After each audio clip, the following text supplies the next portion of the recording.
I like that rock intro for us. You seem like a rocker, right? You're a rocker.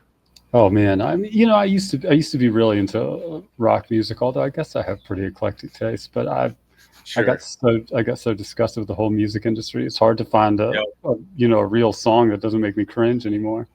Exactly. And now they have AI songs that, I mean, basically they don't need humans anymore and they can make them amazing. We might Yeah, actually even get into one of those. Someone shared Corinne Nokel. She's a German lady that is with the Synergist and with Sabrina Wallace. And they did a song that basically encapsulates what Sabrina and them consider the COVID vaccination. And so I might play some of that to get into what that is at some point in this. But anyways, I want to welcome everybody to another painfully beautiful production. As you can see, B is here to save the day. We got yeah, Biscuits back. yeah. I'm here So, to anyways, spend the day. I don't know about save the day, but he's gonna save. You're saving the day, man. I've had Dustin Nemos scheduled like the last 3 days, and prayers. If anybody wants to send out some prayers and can to Nemos and his family, they've been passing around a bug, so it sounds like they're all getting sick and then giving it to each other. So that'll happen whenever it happens. I'm done announcing when something's gonna happen. I usually do it like if I'm going to do a live or something like that. You're going to find out that day, maybe within even a couple hours or something to a live. I just go with the flow and as people's days and lives allow. But for Nemos now, like I'm not telling anybody when it's coming on because I'm worried I'm jinxing it. So we're gonna get the Biscuits, but Biscuits and I we've been trying to plan this, and now that more people are wanting to come on, my schedule is getting a little different. But thank you, sir, for being able to step up. And I wanted to showcase what he's got there behind him on his screen there, and he can. I'm going to remove myself so you can't hear me, but go ahead and get a gander at the pictures. I'm here in the oblong office. I don't know what to tell you. I mean, this is I don't know if these are the images. They should have been what they put up, behind Biden and his little fake desk whenever they showed him. It should be the exact ones that he has because that encapsulates the entire Biden administration and the last 4 years of White House hell, or if you want to say it, I don't know what we say. It's a farce, that's for sure. I mean, exactly. Who's not exactly sure who's ultimately running it, but it's definitely a farce, right? Just I don't know. on us either way, I suppose. I can't believe they pulled that off. It's really honestly amazing that they just did that for 4 years, had that fool in there. And more didn't happen. We're not calling for violence. I just can't believe no one went after, no one did anything. Yeah. Well, I mean, if you think about it, everybody had a scratching post. And I think that's, the whole Q operation, whatever you think about the initial operation, right? One thing it certainly did was provide a scratching post for all of these, ex-military types with questionable loyalties, who, private military contractors and intelligence operatives and stuff, certain lieutenant generals, or what is Lieutenant General Mike Flynn, right? I mean, it gave them something to do, certainly. And, like you said, and as you say, I mean, whether or not that was always its only intent, it served as a pacification project for a lot of people that would have otherwise probably maybe had enough or hit that breaking point, because I'll tell you, it's totally understandable to hit that breaking point. I mean, yes. And there's a lot of collateral damage that you can imagine would happen if everybody just all of a sudden knew the truth that, like, you and I, are sort of constantly menaced by, right? I think if everybody just all of a sudden knew all at once, right? Like that these politicians are all straight up blackmailed, treasonous,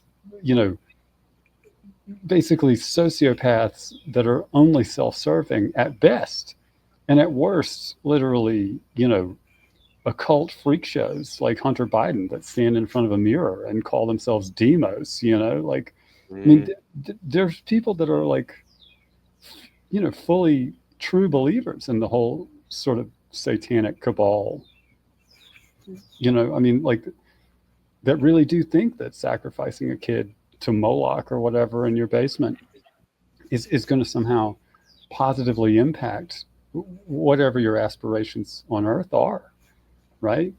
Right. And it's like people laugh and say, "Oh, that's crazy," whatever. You're a crazy person for believing that. And I mean, there's the evidence is Look at history. Look at the Mayans. Look, well, it's not that even that long ago that this right? shit was going on, for Yeah. one. But there's if you go to Africa, there's still shit going on constantly. Whether you got voodoo, black magic spells, sacrifices, blood rituals, that stuff's still going on today in It's other happening. places. It happens in the United States. I mean, Yes, exactly what I'm trying to say is like it openly happens and it's culturally accepted and known. And yet you come here to the Western world and you think that that's not even something that's real. No, they've adopted it and brought it in here. They just don't want to tell you about it. They've covered it up. Yeah. I mean, I've always said, and I think this is another reason why I'm inclined, not from a place of being pacified by any sort of influence operation, but from a place of observing the things that Trump has done and the systems that he's changed.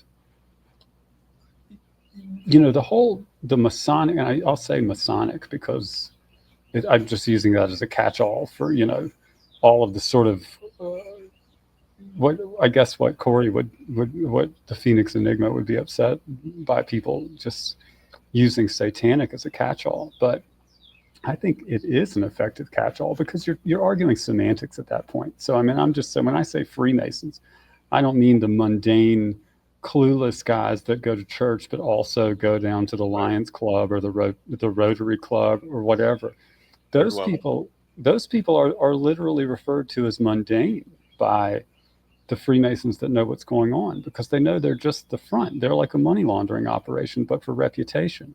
They exist simply to launder the reputation of an organization that has no other attachment to those mundane individuals other than recruiting from them over time and exploiting them as camouflage. Right. And that's a great way to put it because a lot of times they only bring people into the brotherhood that don't have a criminal record. But then a lot of them will only get to I don't know how many levels there really are. Some people claim there's more than 33. I think there's 33. Well, anyway, they'll get them to 32 and then they'll never let them get to the highest secrets. But they'll use them in positions like the small town mayor and whatnot. They'll have like you were saying, the more spotlight, the better reputation, the good appearance for what they are, and then the other ones at the top know the real truth and are doing the real things. Right. But if you meet someone that's and I don't care to even make a distinction between the mundanes and the adepts, because that's a Masonic distinction that means nothing to me. If you're a Freemason, as far as I'm concerned, then you're a Satanist because Freemasons are entirely focused on, and Freemasons LARP as Jews historically for operational advantage and for their own personal safety. I mean, the Holocaust targeted Jews in a way that isn't accurate in terms of how people, remember the Holocaust now, because, the Rothschilds ran that entire war. The whole thing was a continuation of World War I, which was intended to, complete what was promised in the Balfour Declaration. So they were doing this to set Israel up to utilize it strategically. I mean, yeah, there are occult reasons behind all of it, but Freemasonry and Kabbalah are very intertwined. Freemasons pretend to be Jews. Freemasons pretend to be Mormons. They pretend to be Christians. They pretend to be whatever. But so if you meet a Freemason who says, Freemasonry is whatever the Lions Club says it is, whatever the Rotary Club says it is, it's a group of like-minded community members that organize to do this or that, I mean, maybe that's true, but I don't care. A Freemason to me is either someone who's pretending to be retarded about what Freemasonry really is, or someone who is functionally retarded about what Freemasonry really is. And I don't care, right? I mean, as far as I'm concerned, you're still part of the problem. But I mean, I'll say, the Masonic system that exists and has so successfully corrupted everything exists because it has evolved a self-healing system. I mean, the wounds that you and I can inflict by exposing to the degree that we can, or any of these people, are going to be healed if nothing else changes while we're doing that. I mean, and the reason I can guarantee that's true is because that's been that way for thousands of years. And you don't have a functioning system that lasts thousands of years unless it is adapting in an evolutionary sense to whatever the selection pressures are in the environment. And the selection pressure in our environment now is, it's black male inflation. It's the increase in the ability of people to communicate in real time outside of the channels that are directly controlled by organizations that are directly controlled by the Freemasons and the like. So, the internet is a problem that they've had to adapt to. And it's part of the reason why the internet sucks so much now, because it's been made less dangerous by taking control of a lot of the means of influence that exist on the internet, and by forcing into obscurity the things that can't very easily be controlled, so that whether you control them or not doesn't really matter, because no one will ever, the general public will just never overcome the barrier for entry to it in order to see what's going on there. I mean, 4chan's a good example, right? 4chan was a place where its reputation caused people to go. If they ever did go, they would go. And the people that did utilize 4chan, I mean, the people, not necessarily the institutions that were trying to compromise it or, that were using it, they don't really want other people there. And they know the reputation. And so that's why, you will get called terrible things for posting on 4chan. And if you take it personally, then everybody will know that you're exactly the person that they meant to attack. And then you'll be attacked further and you'll be run off, basically. Like, if you don't understand when you go into it that there are barriers for entry that are manufactured sort of organically to keep people out. I mean, most people don't want to go, and in the process of having a conversation with someone have to be called a nigger faggot, and understand that when you read that, it's not because the person is making assertions about either your race or your sexual orientation. They're just telling you, hey, this is how we communicate here. Number one, because I said nigger, you can be sure that I'm not an FBI agent, because they're not allowed to. They're not allowed to use that word when they're at work. You know what I mean?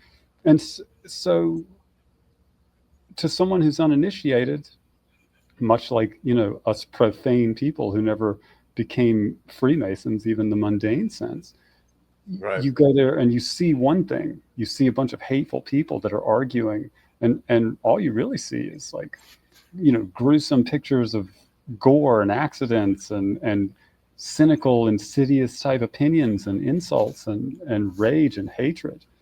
But in reality, if you just sort of consider that to be noise, then you will see that there are people that are operating within that noise, in order to communicate back and forth with each other in a way that is literally not allowed on any other platform, on Facebook, on, Truth Social, on Twitter, right? In the one sense, it's not allowed because there's so much vitriol and so much bad language that's that's offensive language that's been deemed too offensive for people to read, But on the other hand, it's also, there's information there that can be passed around back and forth in relative obscurity. And you can also get a very good idea of what your enemy is doing in terms of what they're censoring, what they're paying attention to, what they're deleting, what they're sliding. Because if you posted something, say on 4chan, some data or something that you thought was maybe incriminating or whatever, and you all of a sudden see it taking off being spread in threads that you can, at that point, you're experienced enough to perceive are being made by federal agencies or Mossad, or you definitely are being made by people that are paid, I'll just say. Right. Then you say, okay, wait a minute. Now I don't trust that thing that I previously shared. I thought this was real. And the fact that they're jumping all over it means to me absolutely, if they don't care that it's out there, then it's not a problem for them. You know what I mean? When they delete, Yep. when they delete stuff, or when they bury it. I mean, when you post a thread that seems so popular because, like it's just getting so many views and stuff. Well, I don't know, because, like on 4chan, the structure was after so many hundreds of replies, the post is gone. You know what I mean? It's over and it's destroyed. So you can bury something that's got, if it starts to pick up steam with real people talking, then all of a sudden you'll have bots that just bury the thread by posting it into oblivion. And there are networks out there that do this. I mean, huge networks that do this. And I wanted to cover that, but let me change before I subject. I'm excited about where that conversation is. I'd almost like that to be like where we head to the end. Because we were talking a little bit before we started recording about some of these things, and they're prevalent to what's going on. I believe even with like my Rumble channel, some of the stuff that we've been sharing, and the way that the numbers actually look versus what I think is actually going on. We're going to get to that. You said that you wanted to address one thing that you wanted to correct from a previous one, so I want to do that first. Then I want to get back into a little bit of the vaccine, pharma, COVID stuff. And then I want to get into this idea of how that they are controlling the internet and making it much harder for us to utilize this information to our benefit to the best of our ability. Yep, absolutely. Okay. So what I wanted to address was the other day I was talking about, this specific mechanism where the mRNA vaccine can be utilized to generate a specific type of antibodies. I mean, that's the function that they're claiming anyway, right? Like, it's supposed to generate antibodies to the COVID-19 spike protein, which is a unique surface protein to this particular virus, and therefore should exclude all other proteins, target that one, and not be a problem, right? Right. And so I was talking about the specific ability to increase the likelihood that male children of vaccinated individuals would be homosexual, utilizing, let me say, and someone corrected me. I think it was Imari was the person's name on Rumble. So thanks for the correction. Imari's been on my channel for a while. Mm-hmm. Yeah, I misspoke and said it would target the X chromosome, which is the female sex chromosome, not the Y chromosome, which is what Imari rightly corrected me on. So I wanted to just flesh that out a little bit more, and I appreciate the correction. I've got a group of people that have been on my channel for a while. I've had some that have left and some that have not returned that were great, but I got a lot of really good ones. And Amari is one that's been around for a while, but I'm also thankful for you, Biscuits, of actually getting in my comment section and talking to people, because that's where a lot of this is also like on my videos when I was doing them was like maybe 50 or 60% of what my channel was about. The rest was having the conversation with the people down in the comments, which not a lot of creators do. So, my pleasure. I mean, I'm glad anybody that's interested, I'll talk to anybody about just about anything if I've got the time. Right. So, what I was, and I hadn't really prepared to talk about that day, or I probably would not have made that error. Or it could be that I'm still stuck in the Biden era 63 genders paradigm. Right. And so, and so I got confused. But so the mechanism that I was talking about exploiting is called the fraternal birth order effect. And I mean, there's a Wikipedia article on it. And if you look down right here, this is basically the sort of critical sentence. And you can extrapolate from that what I'm talking about. In a 2017 study, mothers with gay sons, particularly those with older brothers, had heightened levels of antibodies to the NLG-N4YY protein compared to mothers with heterosexual sons. Okay, so what they're saying here essentially is that there's a statistical correlation between mothers with homosexual male children, and a further correlation, when those homosexual children are later in the fraternal birth order, they have older brothers, right? Yeah. Where these women have an antibody naturally occurring that targets this specific protein that will only be present when the mother is pregnant with a male child, right? And this is one of those mechanisms that is exactly like the mechanism of the COVID-19 vaccine. You've got the ability to create this plasmid template that matches this NLGN4Y Y protein surface, and trick females that take this, trick their bodies into manufacturing antibodies towards that protein, so that the statistical likelihood of them having a homosexual son on their first pregnancy is going to mimic or exceed the increased statistical likelihood of having a homosexual son on their fourth or fifth or whatever, however effective you can make it. Yep, that's the scary with this mRNA vaccination, this kind of technology, the abilities to be able to manufacture whatever they want without, like we were saying, B does not consent. You should not. No one had consent to this shit. And no one. Go ahead. I said no one should consent to any mRNA vaccines, because we've never, even if Pfizer has all this clinical trial data, no one's ever seen any of it be actually analyzed. It's just out there sitting, in this sort of nebulous cloud where it's like, okay, here's the VAERS data, here's all the data, but what is the, what's the takeaway from the data, right? I mean, sorry, I didn't mean to interrupt you. This is the type of thing, I guess I'll call it an attack, but what we're describing here with this ability to, target with mRNA sort of the sexual orientation of the masses. I mean, certainly that's got to ring true to people, that the same people that wanted you to get vaccinated have also been for decades trying to make you gay. I mean, there's a heavy statistical correlation with that, right? And I would say arguably that a lot of those people that are trying to make you gay or trying to make you transsexual are also very admirous and probably even worshipful of entities like Baphomet, where sort of androgynous kind of hermaphroditic characteristics are intrinsic.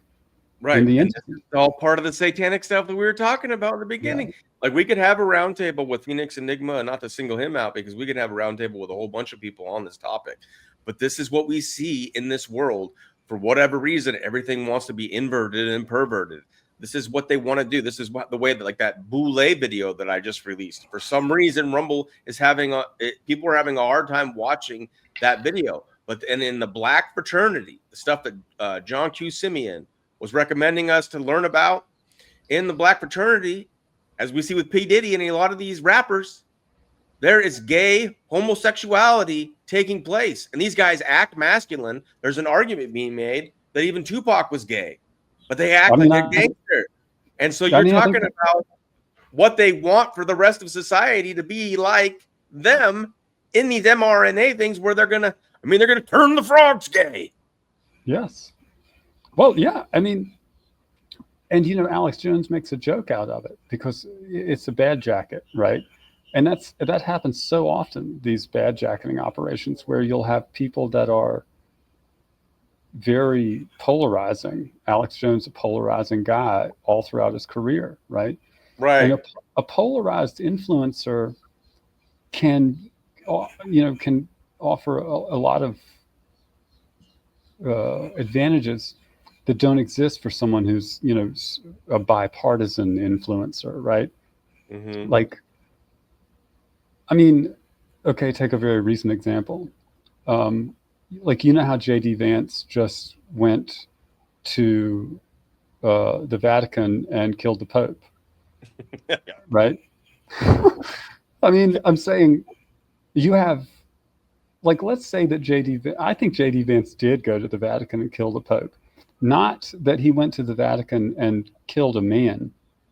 I'm saying J.D. Vance's visit to the Vatican was when the narrative of the Pope is still alive died. Like, it's just sort of an operational milestone in whatever the farce, is going on. And so, okay, now the Pope is dead for whatever reason. Like, it could have been something as simple as signing some fucking documents or something, and now they're just not gonna, they're gonna stop pretending he's alive for whatever reason. Because I think he's been dead for a while, but I think a lot of people have been dead for a while. You have people like Ocasio-Cortez, right, who are saying, like, J.D. Vance basically assassinated the Pope, right?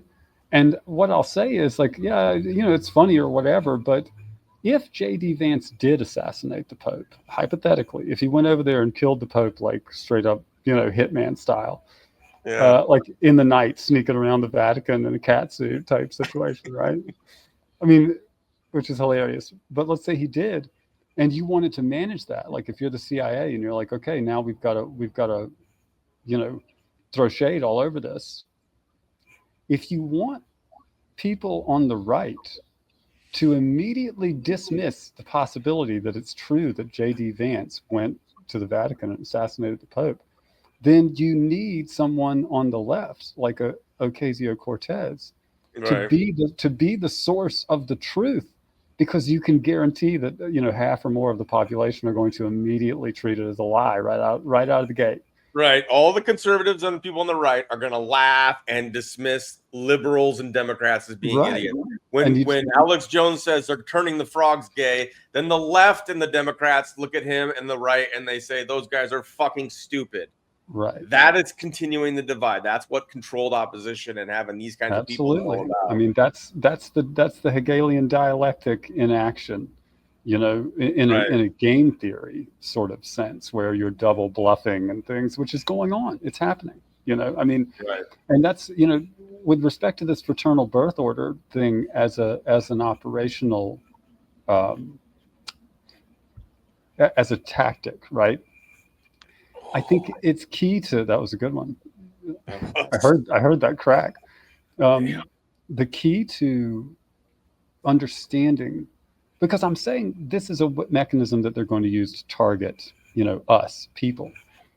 But appreciate the nature of this mechanism, the scale of it, and understand that for the duration of this Masonic, cabal that's been targeting humanity insofar as they're trying to control it completely, they've been utilizing mechanisms on a grand scale, an evolutionary scale. Their goal is to build systems that are self-healing, like I said, but that are also applying selection pressure that benefits them onto the human organism as a whole. And obviously having everybody be gay benefits them greatly. And I think that they've been testing this stuff out for a while. There's actually a lot of military people. They take lots of vaccines. Oh yeah. And this was years ago. I remember watching Joe Rogan, because I was huge into watching Joe Rogan. He had on a guy that was like very masculine, in the military, and he would do all the ops that were like, the ones that were the most dangerous. And according to him, because now he's on Joe Rogan and he's wearing a dress, for some reason he's still attracted to women, but he identifies himself as being feminine. However, because he was so angry that he couldn't express who he really was inside, he wanted all the suicide missions. And for some reason, he always survived, which pissed him off. But now he finds out, as he gets out, there's this whole group of these men, ex-military, that have these like meetings that get together all dressed up in dresses. And some of them are gay. Some of them are love that expression of the feminine side of things. What have they been putting in these damn things? To change proteins, to change DNA, to do these things, to manipulate. Now they're perfecting these things over all their tests, and now they're putting them in the general population.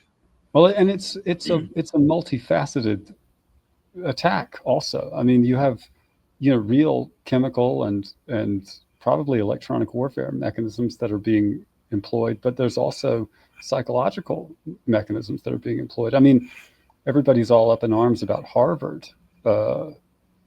Harvard is I consider Harvard to be a tier 0 Masonic institution. It's like a source institution, like Yale, Oxford. I call them tier 0 because there's nothing. There are no organizations that I consider to be sort of more entrenched in the Masonic machine than institutions like Harvard. I mean, right. the School of Psychiatry at Harvard is named after the guy who worked with the CIA to use MK Ultra on Ted Kaczynski, which ultimately turned him into the Unabomber. I mean, that building is named after that guy. Harvard is Harvard. And Epstein had an office there too, I believe, right? Yeah. I mean, that's what I mean. Harvard is, I posted this on Truth Social before, and you get varying degrees of engagement. I definitely got some hate for this one. I say the same thing about Harvard and Yale now that I would say about a federal courtroom. Whatever justice comes out of a federal courtroom or whatever education comes out of Harvard or Yale is incidental. It's not the purpose of the thing. It is only incidental because they're engaged in pretending to either deliver justice or deliver an education. And so in the course of maintaining the cover of laundering their reputation, it happens. People get educated at Harvard. Oops. Right. People we also get lots of skull and bones. Right. Well, it's Yale. Yeah. But people get educated almost, like I say, by accident, right? It's like Harvard is like, well, hey, we got 98% throughput into our Freemasonry system this year, but 2% of these assholes really did just graduate with degrees from Harvard and move on into the world. We'll try to do better next year. I mean, it's that kind of thing, right? Like, I think that's how they look at it, because that's how you would look at it in a system like that has evolved over time so successfully the way that Harvard and Yale and these other places have done. And there's a lot of this kind of studies going on in those kinds of, there's a whole bunch of these universities that are doing genetic studies, but that's what people don't get into a lot with the Epstein thing. It's like the horrible shit was going on. Yes, blackmail and then arguably cannibalism and sex with kids and all that kind of stuff. Yes, but we're also talking chimeras. We're talking genetic tests. We're talking all kinds of shit that was going on tied to Epstein. And a lot of things that are still functioning going forward today that Epstein was a part of. Something that just popped up. If I remember, I'll bring it up. Of Epstein-backed program that is still going forward today. It's crazy. Oh yeah, no, I mean nothing has really changed. I mean, you look at a company like JP Morgan Chase, right? I mean, yes. JP Morgan Chase had something called internally called Project Jeep, JE for Jeffrey, EP for Epstein. And this was the executive leadership of JP Morgan Chase dealing with the fact that Jamie Dimon was implicated to a great degree with all the Epstein shit that was going on, and was being, and there was legal action that was taken against him in the Virgin Islands, which JP Morgan Chase settled for $300 and some million.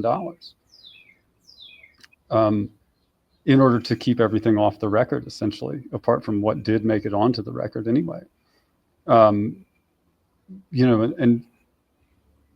Biden was involved with all of this. Biden's visit to the Virgin Islands were contemporary with this. I mean, you have like the Project Jeep thing that was the guy whose name I forget that was associated with the Aspen Institute that was killed a couple of years ago in a Jeep accident. And he was one of the people that was like a lawyer for Jeffrey Epstein or for Jamie Dimon, or, somehow had a connection between those two. I've got some information on it. But the point of what I'm saying is this network, Epstein's network, was so interconnected with everything. As I say, if everybody just all of a sudden knew what was going on, there'd be blood in the streets. Right. I mean, people would lose their flipping minds. I mean, so the only way to really, I think, there has to be some sort of pressure relief over time or pacification system like you're talking about, because otherwise, the other option is going to be a lot of chaos and a lot of collateral damage when the people, if everybody just all of a sudden realizes who's involved with this stuff, people will be getting murdered. I mean, there's no question. Yeah, and I just wanted to bring this up. I think I brought it up like in the coffee shop talk or whatever, but they're bringing back dire wolves right now with the idea of bringing back woolly mammoths and all this stuff. It's colossal biosciences. And Amazing Polly's pointing this out, and Amazing Polly has done extensive work covering Epstein and all the various things that a lot of people will not talk about. But Epstein, it's Epstein-backed Harvard geneticist George Church plans DNA-based dating app to wipe out all disease. You know, all these freaky things that they are doing. That we're talking about. Yeah, let me while we're on this subject, let me show you something else about another Harvard guy that people should be aware of. And it's happening. Like they have brought back 2 dire wolf pups.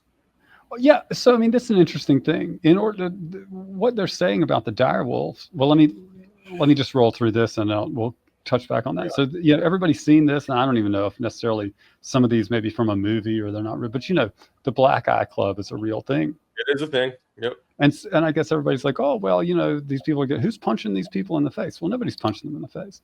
What I think what's happening to these people is that they're having this technology installed into them. And the reason I say that I think they're having this technology installed into them is because this technology exists.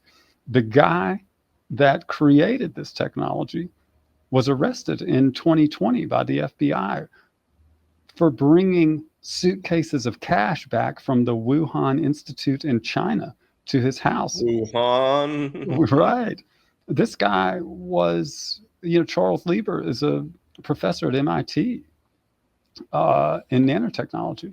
And one of the things that he created is, so this is talking about syringe injectable electronics. This is ultimately, this is a mesh of nanowires, basically, you know, conductive mesh of nanowires that are injected into the ocular nerve, and that mesh with the ocular nerve and provide wireless data transmission capabilities. I'm talking transmit and receive to the human ocular nerve, to a living human.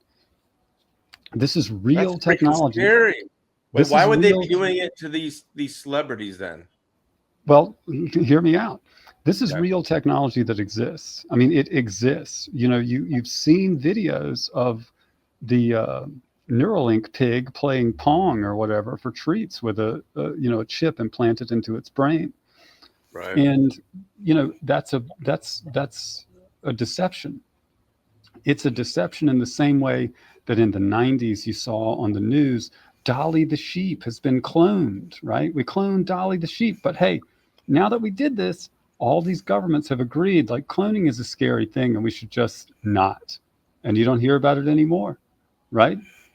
But I can assure you, cloning technology did not stop at some fucking sheep and then end. Right. Understand, I guess, this type of technology does exist. So then you have, you know, the Wuhan Institute in China hired Charles Lieber and gave him basically all these research grants and stuff under the guise of researching batteries. He's never worked on batteries at all, right? Is this in that link that you shared, that we shared? This is in the folder called nanotech. Yeah.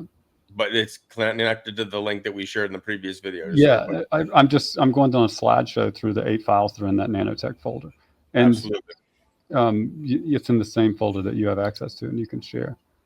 And then, so you see, and there's patents associated with all of these things. Neuraxial administration of drugs. These patents are, you know, this is from 1993, right? Right. So this neural thing that they're putting on the optical nerve, is this able to then allow somebody to see through their ocular nerves to see what the celebrities are seeing? Or they were able to project something into the view of the celebrities? My understanding is yes. Right. But I say yes to that because this some of the stuff that Sabrina Wallace is warning about, and the synergists and that crew, is that they are able to access people's vision and put stuff in. Like, I don't know if you watch Black Mirror. Patrick Mockridge and I don't want to get too out of the woods or whatever. This is all on the same topic. We're talking about that in Black Mirror, in these soldiers, they put these bio neural interfaces in their ocular. And so when they're looking at like regular civilians, they're seeing enemies with guns. And so they're shooting them thinking that they're doing the right thing, because they're in their vision, these are enemy combatants, but really because in reality, you're talking about civilians. Intrinsic augmented reality goggles that are actually put into the eyes. I think, look, if you go back and watch that movie, The Abyss, it's an old movie, and it's about saturation divers, down way deep in the water. There's a scene in it where someone is inside a vessel and they're breathing oxygen in a liquid that's specifically designed to facilitate human respiration, even though their lungs are filled with liquid, just like in the womb, which is how you started out. Everybody breathes, everybody survives in liquid. That technology was real when that movie came out. That technology existed when that movie came out. It was a real type. There's a real type of fluid, almost 40 years ago, that people could respirate while submerged. And I think one of the things that happens often with movies, and cloning is a great example, and the reason I bring this up is exactly that. And in fact, I'll show you another thing that supports this. But and are you convinced the human cloning is real? Oh, 100%. 100%. Because one of the other things with the Black Eye Club is the idea that's been put out there, and who knows what's a psyop, what's not, who knows what's coincidence and what's whatever. The one idea is, if you believe in the reptilian thing or the Vril, there's the Vril society, but there's an actual Vril parasite. It's said. I don't know. I've never seen one. I don't know if it's true. I've heard the stories that the Vril parasite goes in and takes over the optical nerve, kills the human, but takes over their consciousness. And that's why you get some very savage people that are downright demonic, really, because they really just want to have sex, kill, and they take over the person's consciousness so they can act human as much as they possibly can to still function, so that they don't just end up, But they can certainly. I mean, I don't know about the vril worm thing. I've heard it for sure. Right. I don't know if it's a psyop or not. But I'm saying, irrespective of whether that's real, you're saying in the news right now, there are, they're talking about cloning a direwolf. So let's talk about the process of cloning a direwolf, because I looked into it, and what they're saying, what this guy's saying, is essentially they're sampling these 9,000 to 12,000 year old fossils in order to extract organic material that they can get a portion of the DNA sequence for the direwolf from. And what I read was that if they have 13 to 15 times the genetic data of a full sequence, meaning not 13 full sequences, just the quantity of data that would equate to 13 or so full sequences, that they can then, evaluate that with AI, accurately complete the DNA sequence, and then utilize CRISPR to effectively augment something that's already very close, like a regular wolf embryo or zygote or whatever. Right. So that it is now a facsimile of a direwolf, right? That's what they're asserting they can do. And they can do that without a living direwolf mother, without a living direwolf father, and without even anything other than a very distant relative of the species itself. They're telling you they can do all that with those limitations. And I'm telling you that they're willing to chop a human child up while it's still alive. There is nothing they're not willing to do in order to, as a means to an end. Cloning people, when you have you can just kidnap a woman and there's a perfect vessel. But the reality is you don't even need a vessel. They've had these fluids that people can breathe in since 40 years ago. Right. I've even seen it on display where like they have adults inside, like it looks like a human body. I don't know if it's a real thing and they're just saying it's not real, but they are said to mimic, and they got them like in these embryonic states like a human adult. And it's like almost like a scientific kind of a thing or whatever, but they're like an embryonic like fluid. But think about what you could do if you have a person walking around that you've got this nanowire mesh inside their eyes. You're capturing all of the data of their life experience from the time you install that mesh. And you've got a clone of them in stasis that you're feeding all of this information to. Yes.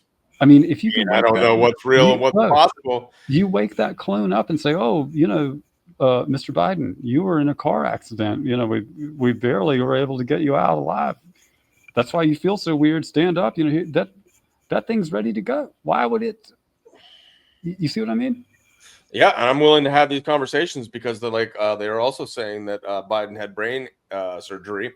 And then they have like the ear that's attached now, the lobe or whatever. I've seen that where they call it pixie ear, where it could be surgical. But I think that there's reasons for all this, because the forehead, they would have had to shave the forehead and the various things that we got with the later Biden that does not look like the Senator Biden that used to be very vocal and, right. Causing a lot of problems for the black community and all that kind of stuff. It seems there's differences that are obvious. And you basically have like they only have to function to a certain degree. So you can feed that and thing. They only have to function in certain facets of existence at a certain time. I mean, it's interesting that Microsoft was awarded the patent for their software technology intended specifically to perpetuate dead individuals within a chatbot by virtue of leveraging the text corpus of all of their previous social media posting while they were alive, right, and training the chatbot off of that. On January 21 of 2021, this patent was issued, right? I mean, it's an interesting day for it, Yeah. But I mean, that exists. You can look it up. But so, talking about old movies and stuff, this is from Stanley Kubrick's 2001 Space Odyssey. That's right. I was trying to think of the movie. I was like, I recognize that. What is that? So I'm gonna scroll through these three pictures, and keep in mind, this is from it's from, I think, 79, maybe, right? Is that right? Or maybe earlier? I don't know. I think it was 79. From 1970. Oops, that's from Clockwork Orange. Yeah. I went the wrong way. So I'm zooming in. What does this look like? What is that? Right, looks like an iPad or something. IBM tile pad. I mean, in 1979, right? I believe all this stuff was the military already had all this stuff. Of course, and they just have a specific rollout for the public. And this is the other thing where it was like Phoenix Enigma. Like I said, I'm not trying to harp on Corey. If you watch this, I love you, man. I thought you did a great job with the Isaac Cappy stuff. But as far as the adrenochrome and stuff like that, I think that it's not what you think it is, man. I think that there's something to it. I think. Well, you also have to remember there's no compunction on the Masonic side about deceiving their own. So adrenochrome. I mean, I agree that I've never understood how adrenochrome was considered a recreational drug. Just from a pharmacokinetic standpoint, oxidized adrenaline is not going to be a fun experience, right? In the same way that any oxidized neurotransmitter, oxidized serotonin causes serotonin syndrome. It's how a lot of people that abuse certain types of recreational drugs end up dying, because they flood their system with oxidized serotonin. So oxidized neurotransmitters aren't generally regarded as sort of a fun ride. But none of the people that are aspiring to be the type of person that would utilize a drug that is allegedly, or that's asserted, is derived from exsanguinating a child, right, is going to say, well, now hold on, I would like to see the specifications and the test data for this drug, for this adrenochrome, to be sure that it's not laced with crystal methamphetamine or fentanyl or something else that's going to cause me to get addicted to it, get addicted to the underlying substance, while you've got me convinced that what I'm addicted to is derived from the blood of children. There you go. That would make some sense too. There's something about blood. Well, listen, rituals. And that's the other thing. The ambrosia. Even have right before I finish, what's her name? Megan Fox and whoever that crazy weird dude is, Machine Gun Kelly, I guess is his name. They've openly said that they drink each other's blood.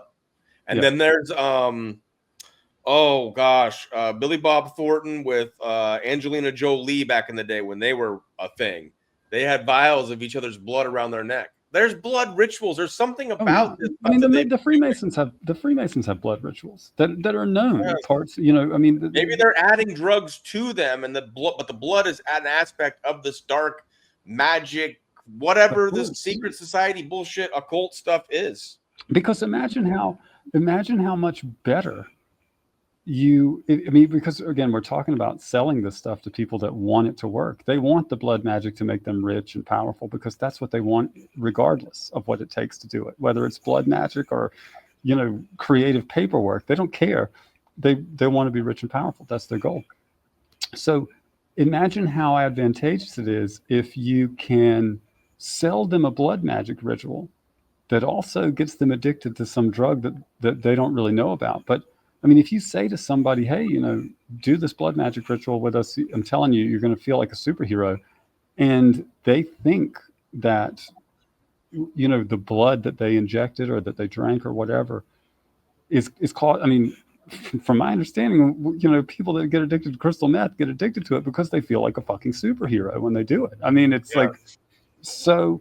When I was in my second rehab, this black dude looked at me. He's like, you ever done crack? And I'm like, no. And he's like, don't ever do it. And I was like, you just convinced me. That fucking look that you just gave me, you just convinced me, because he was like, you'll fucking love it and you'll never want to stop doing it. And I was just like, I'm good. Never going to do crack. But I mean, it's a hard thing to say. Okay, I've heard about adrenochrome and, it doesn't make pharmacological sense. So it's not a real thing. I mean, you can never be sure, number one, that what you've heard or read is even the whole story, or it isn't, meant to confuse you. It's not, it's all, everything has got some poison in it these days. I mean, there's nothing that's right. There's nothing that's just true on the face of it anymore, I think.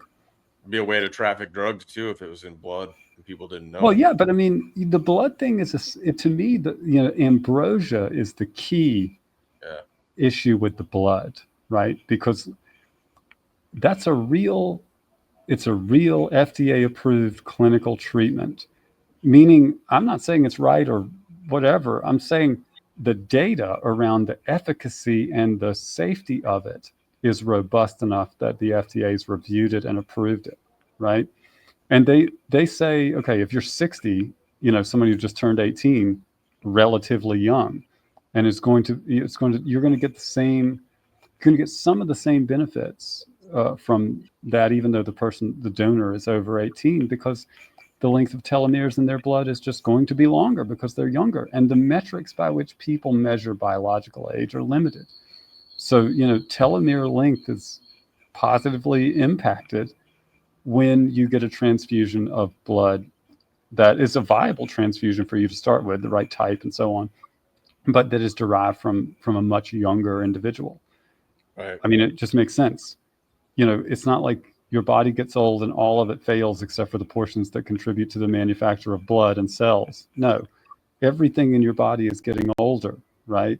The fountain of youth is the blood of children. That is the fountain of youth. I think it always has been, because it's the only thing that would have always worked. Right. It would have always worked. But now we're getting to the point in human existence where who knows if this repeats or not. I don't know. I've heard some of those stories too, where it's like this shit, like what was it, Atlantis and all those kinds of freaking stories. I don't know what's real anymore when it comes to that kind of shit. Well, but anyways, where we are now, it does seem like we are at a technological point where they are augmenting us at the very least, and they are testing various things to have more control. Also, what they're doing for the elites is trying to have life extension. Yeah, apotheosis. I mean, the Masonic, the common values shared among, occultists, whether it's, Freemasons from the West, or practitioners of Kabbalah from, the Middle East, or people like Park Geun-hye and Choi Soon-sil from Korea, who were, part of the 8 goddesses with Hillary Clinton. I mean, these are like, the Eastern Star ladies of Freemasonry type of people. The common thing that they all share is this individual drive for apotheosis, to transcend humanity into an eternal being as an individual, right? That's what they want to do. I mean, if you really dig into what Freemasons believe in the context of religion, I think my understanding of it is, the portions of the Bible, some of them that have been removed, like in particular the Book of Enoch, right, predates Christ, and was removed from the Bible because of that. But Freemasons love the Book of Enoch. I mean, it's a huge part of their belief system, and I think Freemasons believe that the fallen angels taught them, gave them notes, well, I think right? yes, There's and like I think 200 fallen angels.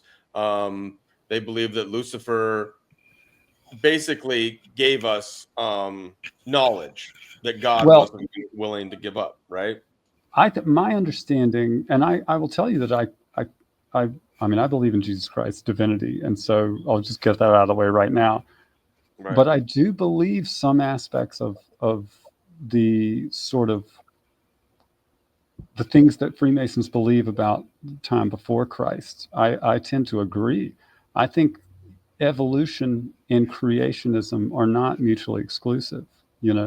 Like I believe God created the earth. I believe the angels existed when he created the earth.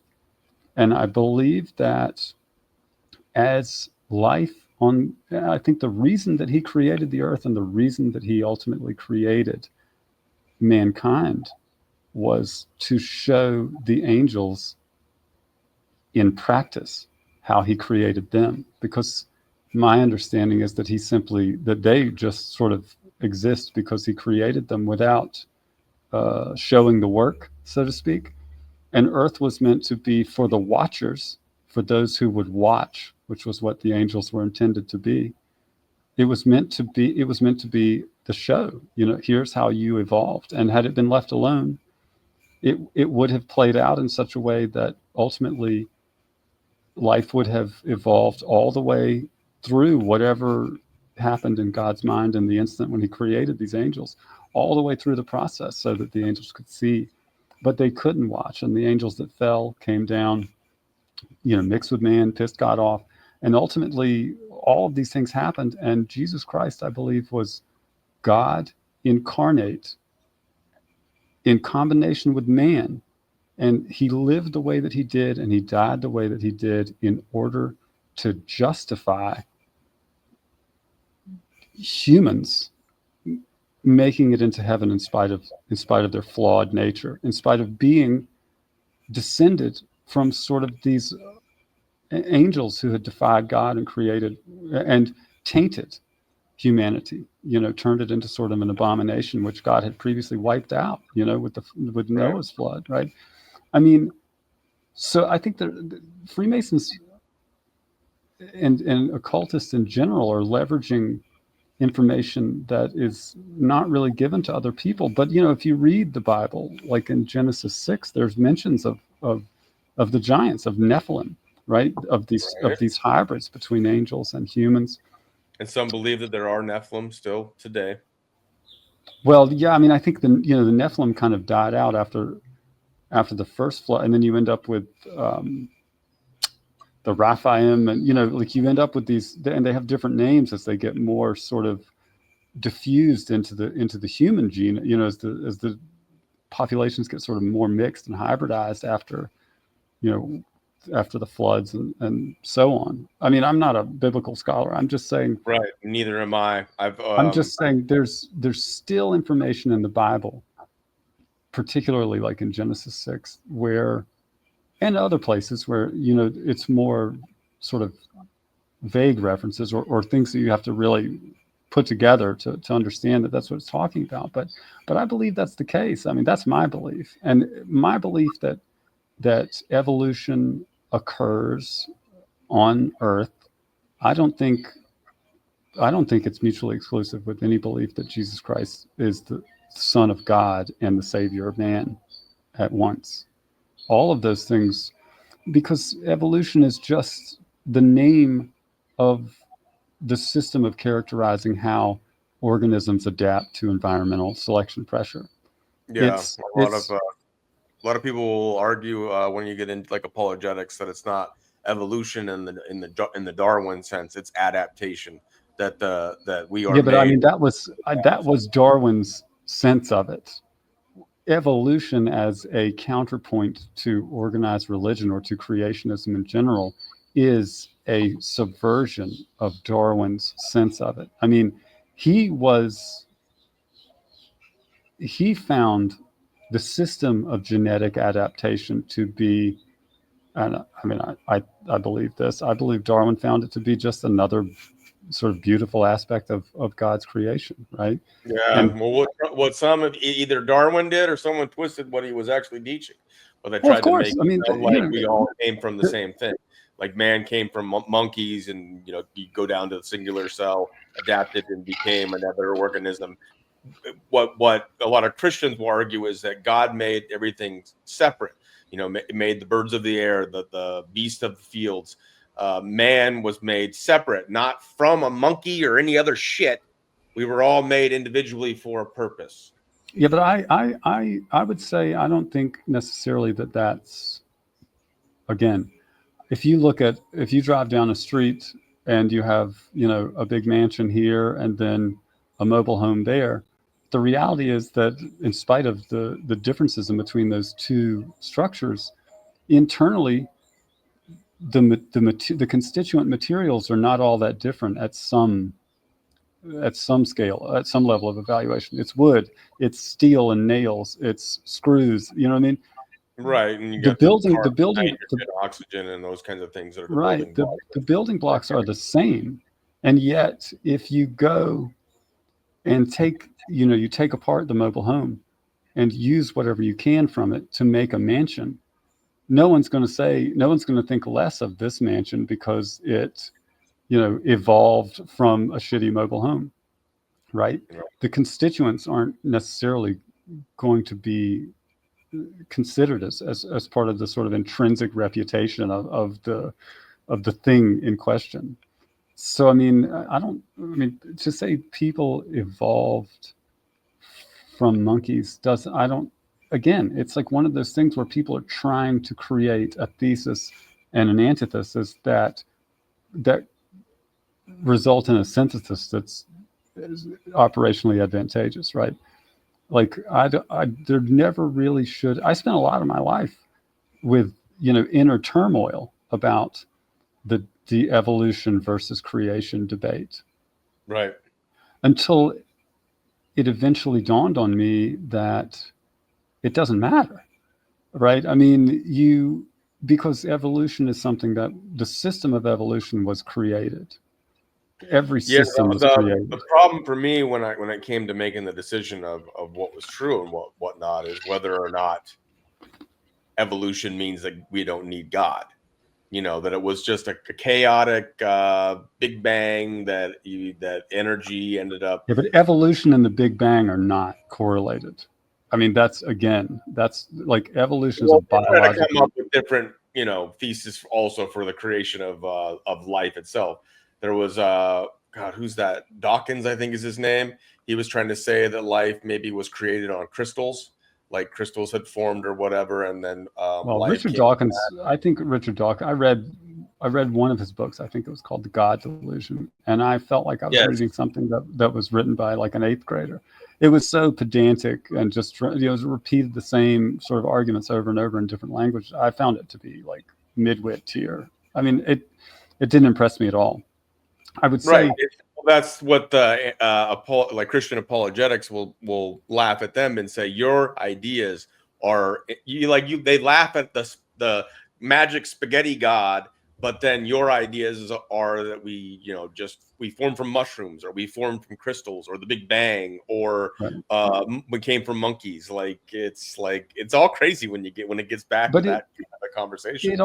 It all comes to a question of perspective. I mean, if you're talking about a God that creates the universe by simply choosing to have it exist in this dimension, the scales of time and things that seem relevant to us or even overwhelming to us are insignificant to a degree that's hard to quantify. I mean, it doesn't matter, so I think the important thing for humans, for Christians in this day and age, is to say, and maybe it's one of the reasons why, if you think it was left out for the right reasons, the Book of Enoch and others were left out of the Bible, because the important thing for Christians, I think, is to realize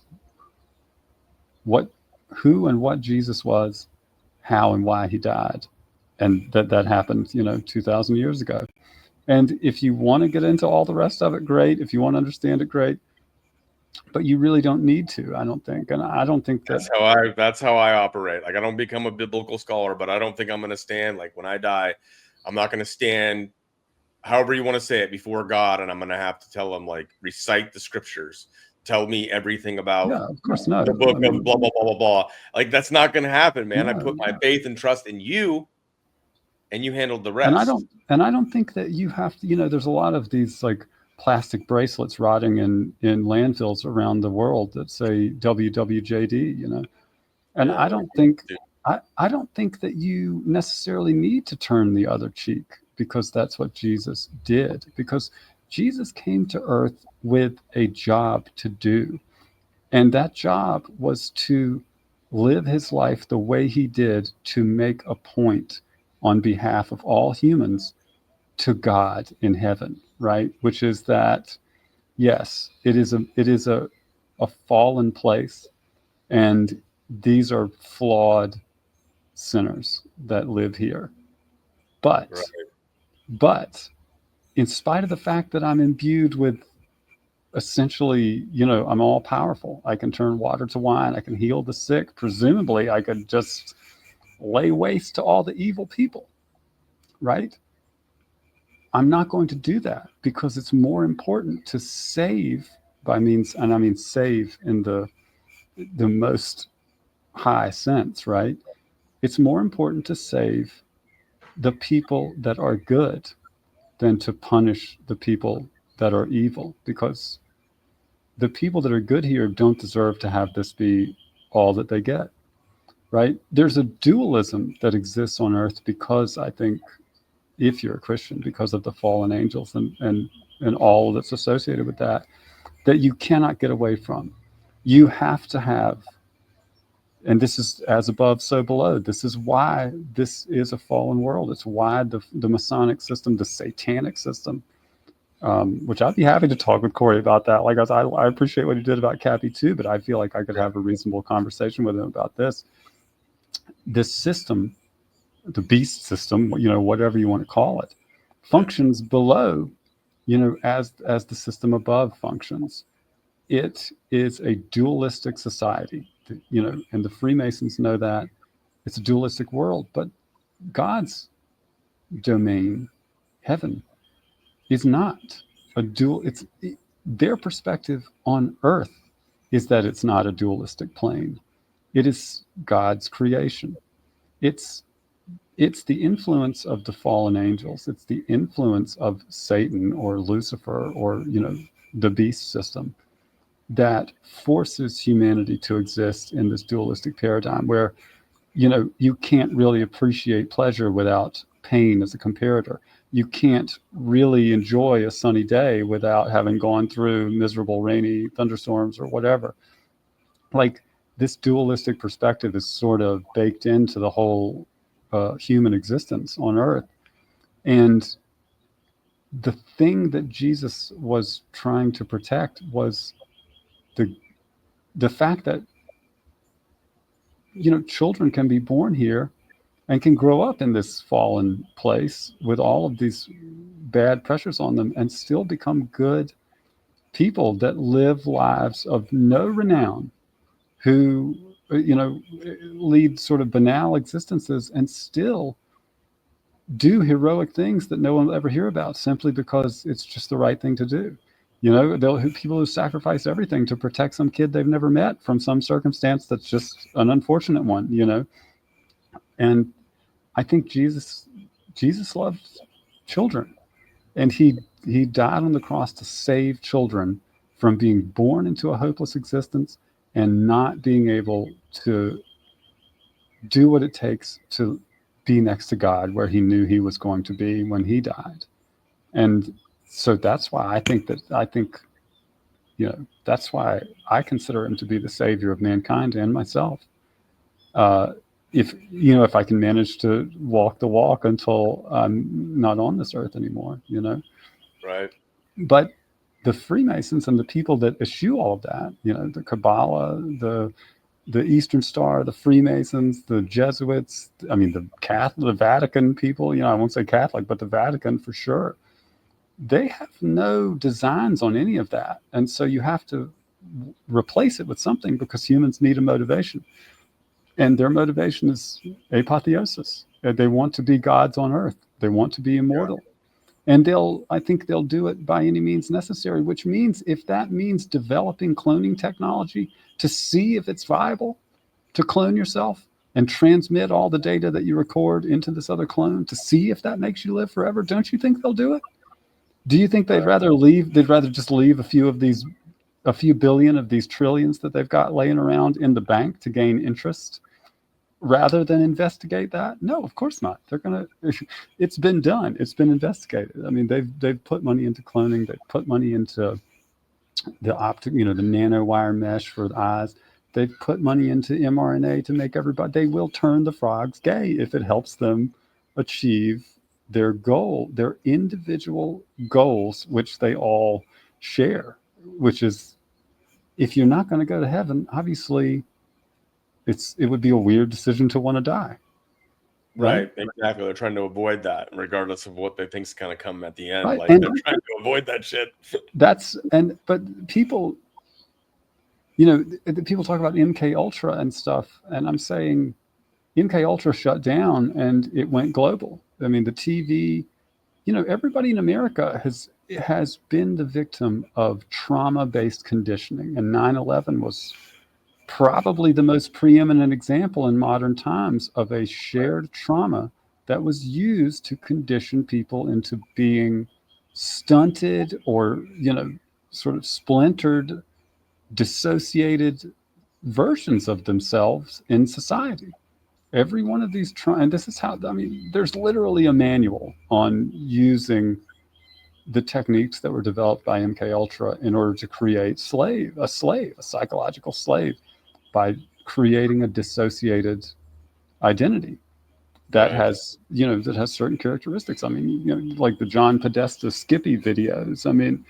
That's, it's the lights, all the flashing and stuff, all of this stuff is they're procedures that have been developed through clinical study of what works best to break someone's brain down. And they've advanced it, it's perfected in a lot of ways. But I think go ahead. I'll let you no, go on. No. What I wanted to do, because this got into areas that I didn't even expect, but that's what I love about this beat. When we do these things, like, I'm excited to talk about all this stuff, because it doesn't always have to be about pharma and whatnot. There was someone asking, what was the smoking gun, I guess it would be. And I wanted you to discuss that just a little bit so people can get an idea. Like, it's not so simple. If it was, then it would be going forward. If it was, it wouldn't work. If we could just get the right people. Yeah. So the smoking, there is no smoking. You're not going to go to a lawyer and slap down, 5 sheets of paper and say, get started. You know what I mean? It's time to take down this multi-billion-dollar company. You know what I mean? Mm-hmm. Because first of all, you're not going to find a lawyer that you can put this information in front of and it's going to make much sense to them. I think when we were talking before, it's sort of the example I use, like you're not going to find somebody working at a gas station that you can take to a lawyer's office and say, okay, you're going to be a lawyer on this case. Here's all the documents you'll need to read and understand. See you tomorrow. It's not going to work out well, right? Right. The pharmaceutical industry is obscured. You know, I talked about the acronyms and stuff, but it's obscured even from other professional industries like the legal industry through the same type of means that the legal industry is obscured from everyday people. The point of all of these documents in unison, all of them together, is that, number one, if you wanted to, as a pharmaceutical company, it gives you everything you need to steal this technology from Pfizer, copy it. So, and because of that fact, it contains all of the information that you would need to evaluate the drug from a safety perspective, from a manufacturing quality perspective. And the reason that it contains all of that data through all the hundreds and hundreds of pages that are there, and that's the point, it's hundreds and hundreds of pages. So reading it all is sort of requisite in using it. And reading it may not necessarily be enough to understand it after reading it just one time. The point is, if the FDA was going to say to a pharmaceutical manufacturer, you can put this drug into people's arms, we approve that this drug is acceptable for giving to the American public, for marketing to them, for selling it to them, and for giving it to them. All of this data would have to be provided to the FDA for them to review. All of these hundreds of pages, which are the distillation of hundreds of thousands of pages, of tens of thousands, if not more, hours of work by hundreds or thousands of people with different specialized careers, chemists, biochemists, pharmacokineticists, clinical trial experts, doctors, lawyers, manufacturing technicians, outside laboratories. So much effort and so much work and so much investment has gone into putting all of the data that exists in those pages together, because that's what FDA demands to consider themselves informed. Right. That's the smoking gun, is that FDA demands an overwhelming amount of data and information for them to consider themselves informed, and yet Americans and people all over the world were given nothing, no real information whatsoever, and then asked to declare themselves informed. So the point, the smoking gun is not about, the drug is, you can look through the comparability protocol in that file. And if you've been in any sort of manufacturing, you'll look at the lot to lot variability and the variability from laboratory scale to commercial scale. And you'll say, this doesn't look good. And you'll see things in there where the EMA has highlighted certain lots. And it's because, like, whoa, that one really doesn't look good. It's an outlier, right? It's bad data from a manufacturing perspective. So you could make arguments about it that, hey, maybe it wasn't even safe. Maybe it wasn't even well enough characterized as a manufacturing process to let not just Pfizer, but Moderna as a contract manufacturing organization, or any of these other contract manufacturers that were used, to let all of them just start making it. Maybe it wasn't well characterized enough of that. We don't know. I would say no, it wasn't ready. But that question is subjective. The question of whether or not the American people had what the FDA would consider enough information, should they be trying to inform themselves to consent, is unequivocally and absolutely no, they did not. And here is the proof. That's, to me, that is the nature of the smoking gun, and it's the totality of the information in those documents relative to the information that Americans were given when they were asked. Yes, we got to find, and we either got to find an attorney that can understand that and argue that, or can we fight ourselves? I think they call it pro se, No, become our own legal you'll probably be representative? destroyed. I can't do it at Right. all, D, because I wasn't damaged directly by the vaccine because I didn't take it. What you need to find is an attorney that took the vaccine. You need to find a lot of attorneys that took the vaccine because you have to find Because they attorneys would whose have to interest. fight. They would have Right. the Attorneys. personal experience of having I mean, fucked up. look what Donald Trump's got to do to these New York law firms to get them to do pro bono work, right? You've got to literally enslave them, basically, or else they ain't going to touch it. Attorneys don't do anything unless their interests align with the client, and generally that's just financial, right? Like if it looks viable that you can extract money out of somebody, then an attorney will take your case. So, right, and they have so much money to throw at it that they could just bury it for years and years. You're not going to be very likely to find an attorney that wants to take on Pfizer just for money. But again, attorneys are people, allegedly, right? They've been damaged. Plenty of attorneys probably took that vaccine and they've been damaged. And I feel like an attorney that took that vaccine has got to agree with me that they didn't have this information. They didn't have this type of understanding whenever they gave their informed consent based on Stephen Colbert or whoever it was that convinced them. And part of this whole thing is it was the hope, and me still holding on to that sliver of hope that Trump's going to do something, even though I have a lot of people telling me that's just ridiculous. But we would need some kind of action to go forward to show. Well, I think I meant to get to this, and one of the things that I think I started to say this and I trailed off like I seem to do a lot, and it's annoyed me when I watch these back a couple times. I ramble a lot. I'm trying to fix it, but I was saying I've seen Trump changing a lot of systems, and to me it seems like he's trying to build as above, or, he's trying to build above as below, in the sense that we need a self-healing system. That we need a constitutional government that can heal itself in the same way that the Masonic system heals itself when someone tries to hurt it, when someone tries to whistleblow, on the Freemasons, the system heals itself. When someone tries to whistleblow to make the federal government better, they get destroyed. Right. But what we need is a system that integrates that knowledge and heals the government system, heals the constitutional government. And we need selection pressures in place in the United States that will support that long after Donald Trump is gone. Yeah. Because like we talked about the other day, I mean, if you get J.D. Vance in there, nobody will be safe. I mean, this guy just killed the Pope. Who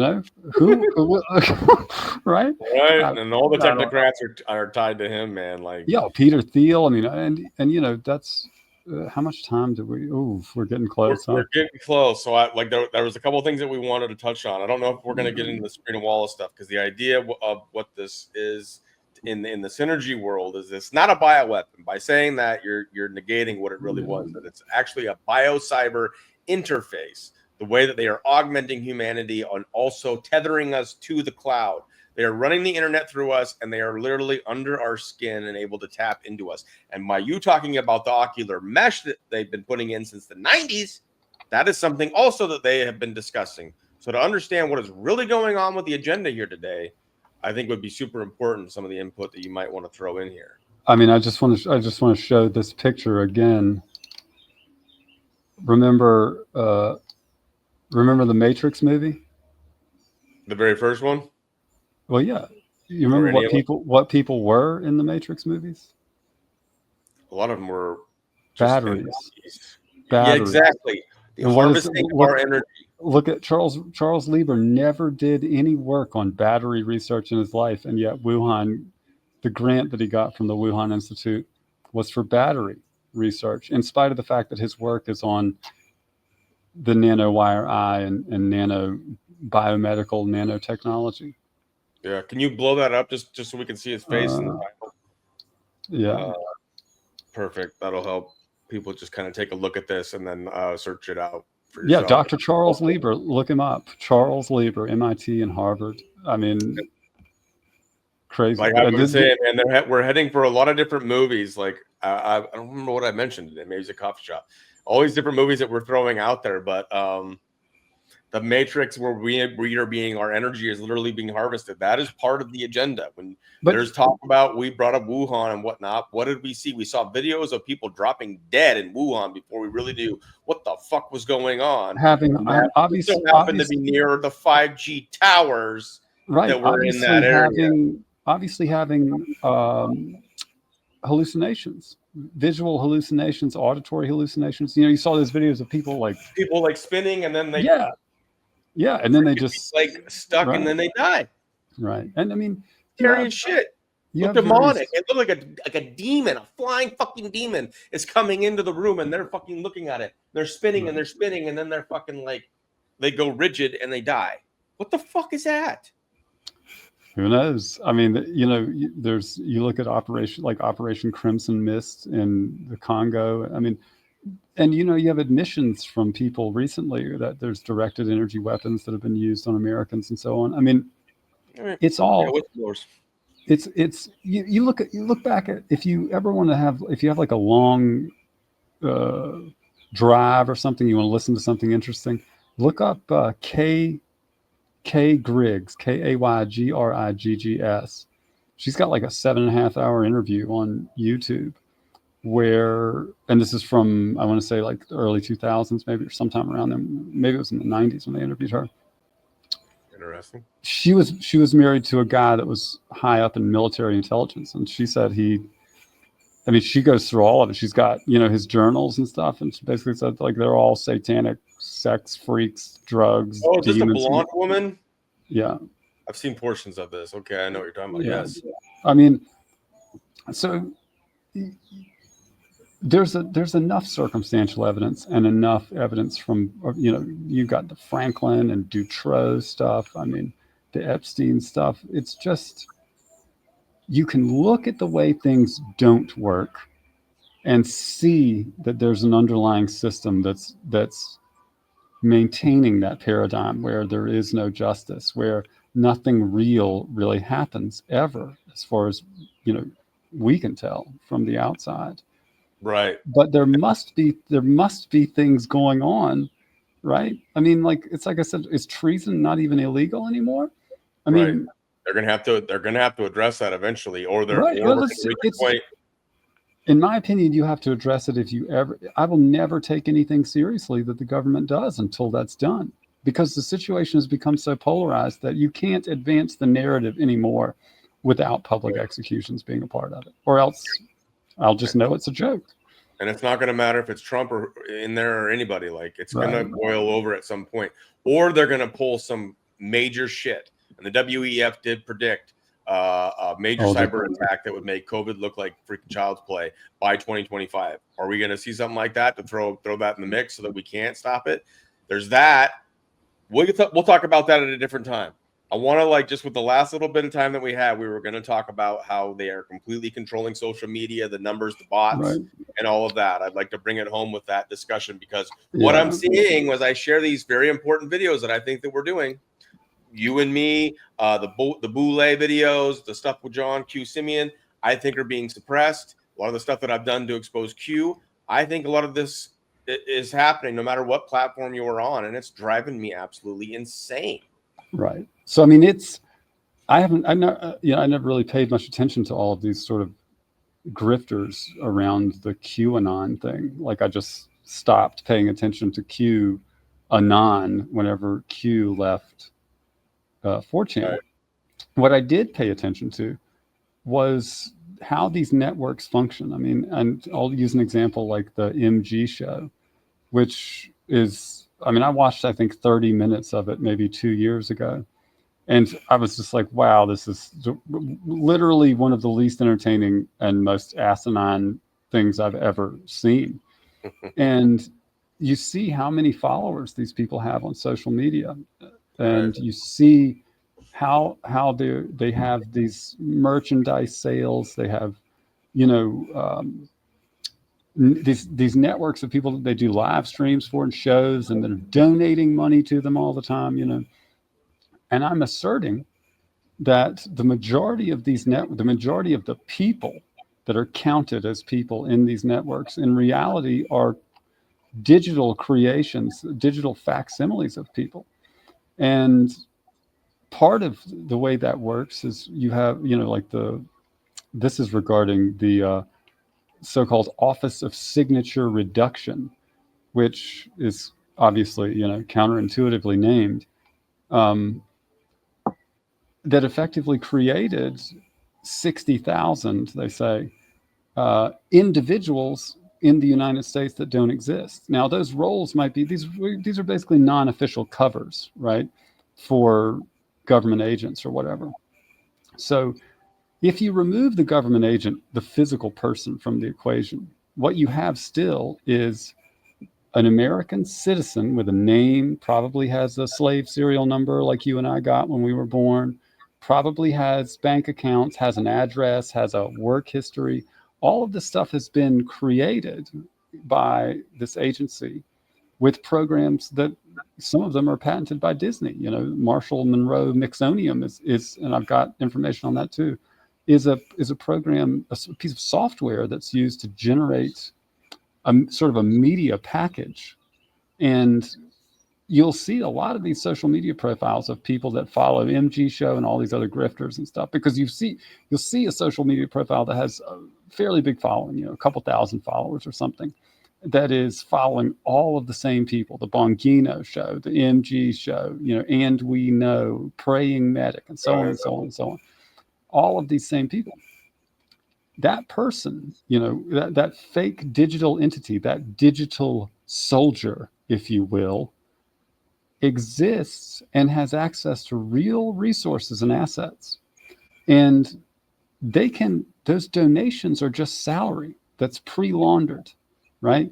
Because these people put on a show, they hit their talking points that they get in their briefings, or that they get in their encrypted communications via one-time pads that they've set up offline, right, where they're referencing Bible verses, or and I think often you'll see these things propagate through those networks of grifters. Like, for a while it was very posh to say, put on the whole armor of God, right. But one of the things that the Bible is, whatever you believe about it, is it's the greatest source for a book cipher that exists on the face of the earth. So, I mean, if you want to come up with a way to communicate publicly, but in an encrypted fashion with someone, and you set up a one-time pad where you both use, where you're aware of the sort of cipher that you're going to use to reference a book cipher using the Bible, you can look on social media as though you're just two very pious individuals who seem to have a lot of time on their hands to spout Bible verses back and forth at each other, when in reality, you're having a whole conversation that's totally obscured from everybody else. Right. And we're seeing a lot of these AIs come into place, and you can't tell the difference.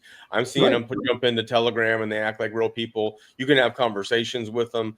But how long have they been rolling this shit out? Where they're rolling it out on 4chan, where they're rolling it out. Absolutely. And that's where I got used to. When 4chan started selling 4chan passes, which were like $20 worth of crypto or something, and it would allow you to get around all of the insane captchas and timers and stuff that they put in to stop people being able to pose. And you start seeing just all of these shills and things that you could sort of say, okay, I know who this poster is, because I've just gotten familiar with this asshole who posts this all the time like it's his job. Right. And now this poster has a 4chan pass, but I'm sure this poster is a bot. You say, well, how does a bot doesn't have a 4chan pass, right? A bot doesn't buy it. Someone buys it and gives it to the bot, so to speak. But you can imagine that you can take one person, and by having one person that has administrative access to, 1,000 of these profiles, each of those profiles has digital assets or real currency assets that it can leverage, and it has a chatbot that can maintain activity while the operator isn't actually doing anything, until it's necessary to go and donate $100 to the MG Show and cue them to talk about some talking point, right? Right. Or to use 1,000 of them to go to somebody like you. Like, what if tomorrow, all of a sudden, you start picking up new followers, and all of them are just donating, $5, $10, $25 a piece, and saying, hey, talk about so-and-so, right? I just heard this about, now that's how you create a news story for what, $1,000 or something? You know what I mean? A totally insubstantial amount of money. But these networks exist. The Office of Signature Reduction exists. People like Daphne Westbrook never existed. They're created entities. And the DIA and the CIA have the ability to create millions of these entities, you know? And this is what's controlling the narratives. This is what's controlling the minds. This is why nothing ever gets done. And this is why people continue to be pacified. And this is why I was just watching, like, you know, Captain Kyle and Gene Deco just did a show, which I'm probably going to touch on a different thing. And it's just the most boring shit you've ever heard. And you're seeing the numbers. I can't believe how many people still listen to these assholes. And they're repeating the same shit they were talking about freaking like 7 years ago. It's crazy. So don't believe it. Just disbelieve it. And look at the solution that I'm telling you actually explains everything. Right. You know, if you look at, let me go back. Yep. We're almost at the end. I know. Let me just, I want to show you just one more thing from, we already did see it. Election, blah, blah, blah. Where is it? Yeah, because we're seeing shadow banning. I'm seeing censoring. I'm seeing bullshit where people can't even watch a video that's formatted the exact same way as every other video that I put up there. That Boule one, and then people are having some issues with, I think, watching some of the videos that I've done with UB. But then I go put it on Substack, and it seems to be doing just fine.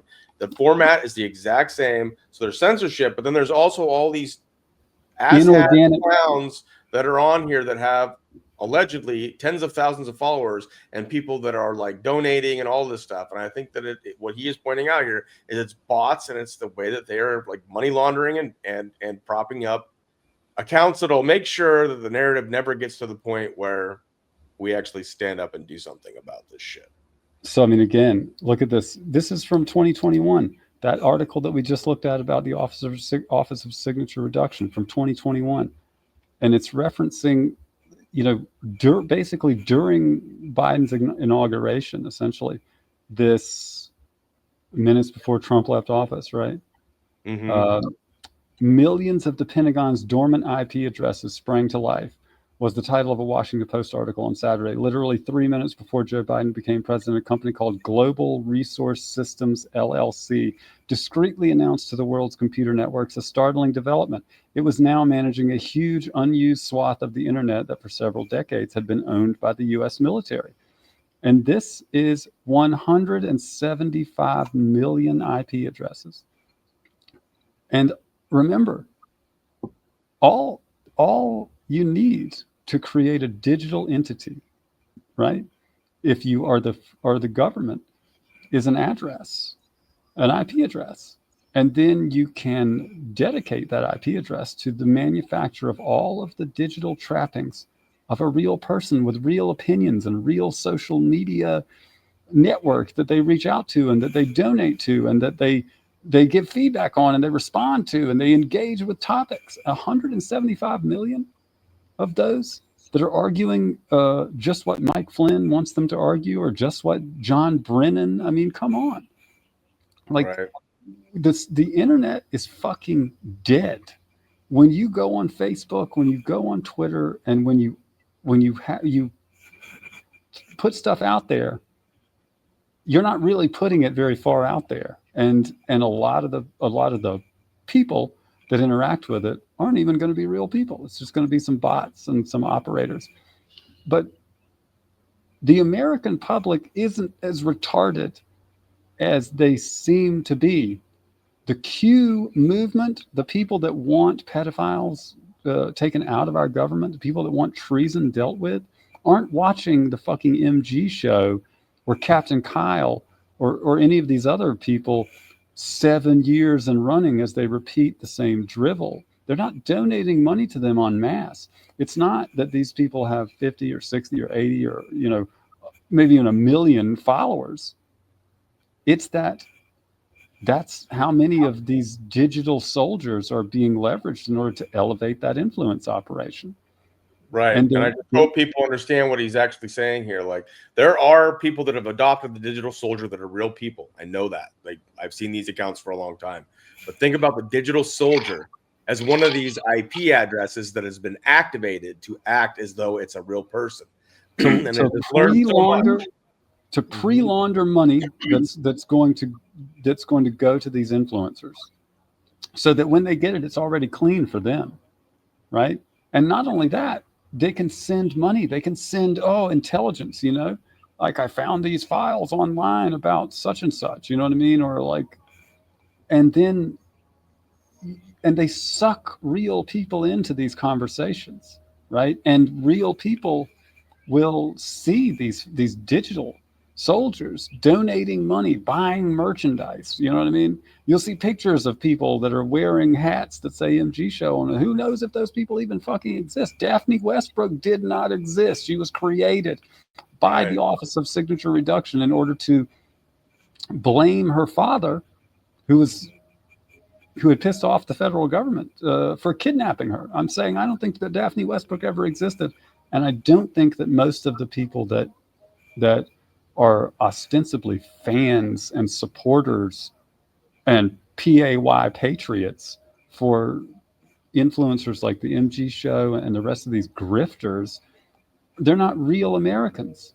They're digital dummies that are meant to make real Americans think that's what a real American looks like, is some clown that's buying merchandise and donating money to these grifters. Right. But that's not. People can understand this because I was talking to Biscuits before we started recording. I've been exposing, along with amazing Pauly stuff and that 7 C's guy.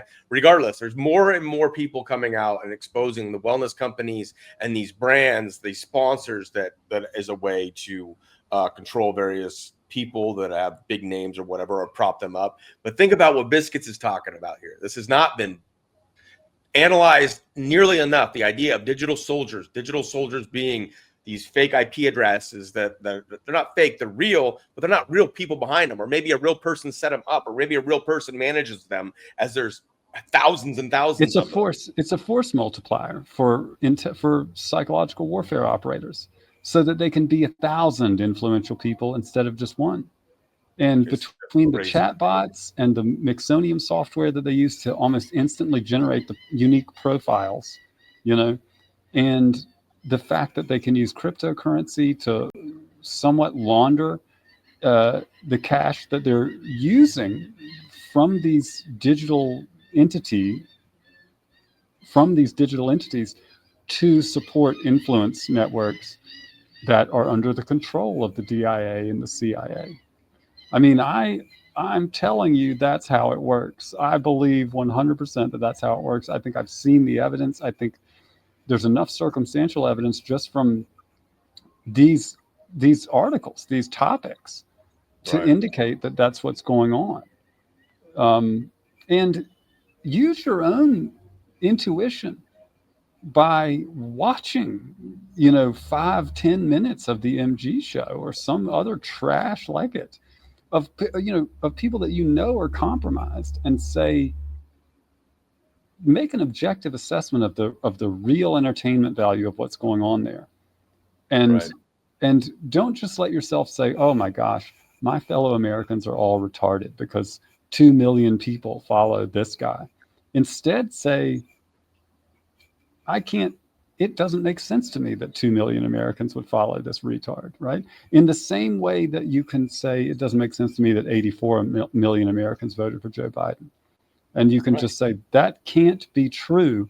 So what is true? And what can be true is the Office of Signature Reduction, the DIA and the CIA can use technology that I can prove they already have, that does exist, can use programs that they've already used, which have been exposed, can use technology and infrastructure that is known to exist to fool everyone. In some cases, even I think the influencers are fooled. Right? I mean, and that gives you a way you have plausible deniability of the whole thing.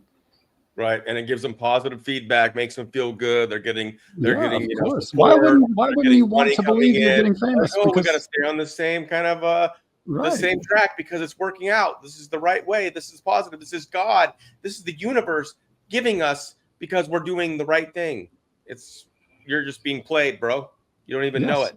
That's obviously what those people want to believe from the outset. And so all you really have to do is give them just enough that they can convince themselves of it with the system that you use to control them. So again, if they're just receiving money from places where they have no clue, maybe they'll be suspicious. But if they're receiving money along with compliments and engagement from all these simps that are saying, "Oh, you're the best, my hero. Thank God for what you do.